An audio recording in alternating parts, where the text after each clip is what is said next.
પણ આ hard disk હવે વિલુપ્ત થઈ રહી છે, મતલબ કે હવે યુઝમાં જ નથી આવતી, બરાબર.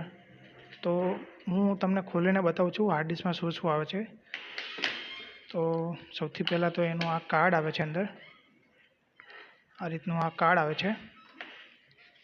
અંદર મોટર લગાવેલી હોય છે અને અંદરની સાઈડ આ રીતના મેટલની પ્લેટ ઉપર લગાવેલી હોય છે.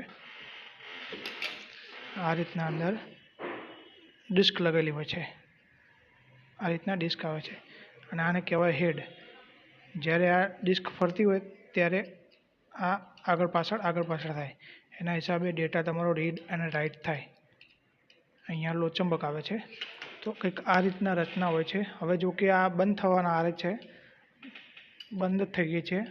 નવા લેપટોપમાં કોઈ બી જગ્યાએ તમને નહીં દેખાય. આ મિની લેપટોપની હાર્ડ ડિસ્ક કહેવાય આને. આવા જ વિડીયો જોવા માટે લાઇક, શેર અને સબસ્ક્રાઈબ કરી દેજો.